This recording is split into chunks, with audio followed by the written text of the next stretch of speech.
Monsieur le Président, il y a eu une longue discussion sur le fait que combien de temps vous allez rester.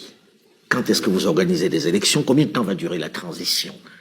Est-ce qu'aujourd'hui vous avez une réponse à ça ou vous pensez que ce n'est pas la priorité? Pour vous, jusqu'à quand le capitaine Ibrahim Traoré est aux affaires et va organiser des élections pour laisser son fauteuil? J'allais vous poser une question en retour avant de vous répondre. Mais je ne suis pas là pour répondre aux questions, hein, monsieur. C'est un débat et ça fait plaisir. Si aujourd'hui, dans 6 mois, on décidait d'abandonner le peuple, vous, en tant qu'homme très objectif et conscient de notre situation, qu'est-ce que vous allez dire? Quel serait votre commentaire? Honnêtement, je préfère m'abstenir, même si vous savez le fond de ma pensée. D'accord. C'est pour vous dire que c'est fatigant souvent. C'est fatigant, mais la seule chose qui nous fait tenir, c'est l'amour du peuple. On se nourrit là-bas, on s'abreuve là-bas. Depuis que nous sommes là, nous n'avons jamais pris un seul jour de congé. En tout cas, tout l'exécutif.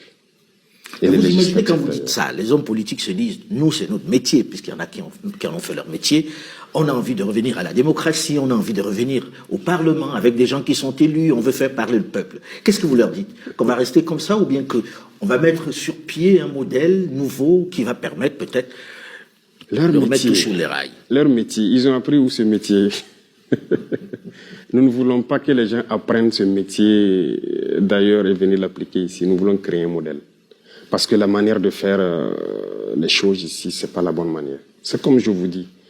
D'abord, il y a beaucoup d'accords que vous voyez que nous sommes en train de dénoncer. Et beaucoup d'autres sont à venir. Ah oui, la révolution sur ce volet n'a pas commencé d'abord. C'est pourquoi j'ai dit que nos économies vont très bien se comporter. Les gens signent des accords pour leurs propres intérêts, comme j'ai dit. C'est des investissements. Malheureusement, les chefs d'État africains, ceux-là qui se mettent dans ces girons de métiers, de politique, là, n'ont pas compris toujours. Je pense que les faits d'antan devaient les donner beaucoup de leçons telles que les Bokassa et autres. In plaats van mijn neus in studieboeken te steken. Comment est-ce qu'on peut donner...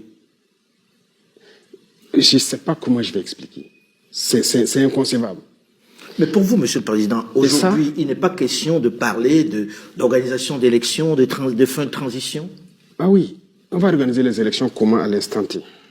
Donc il faut remettre tout à plat. D'abord non, hormis le système qui est en place, qu'il faut revoir, les élections, ça concerne tout le Burkina Faso. Vous pensez qu'ils sont prêts aujourd'hui à aller à Solé, aller à Falangonto pour faire les campagnes? Mais c'est des Burkinabés, ils doivent voter. Pour vous, il faut d'abord pacifier. Il faut qu'il y ait un minimum de sécurité pour que s'il y a campagne, les gens puissent aller partout au Burkina, expliquer leurs idées au peuple burkinabé et le peuple va choisir. Parce qu'il n'est plus question d'aller distribuer des billets. Ça, il y aura des réformes sur le code électoral. C'est fini ça. Si on vous prend dans ça, vous serez disqualifié. Bon, je ne vais pas dévancer l'Ouganda dans l'eau, mais c'est pour vous dire qu'il y a des réformes à venir. Cette manière de faire, d'aller acheter les consciences, c'est fini. Notre mission, c'est d'éveiller les consciences et que les gens n'acceptent plus jamais ça.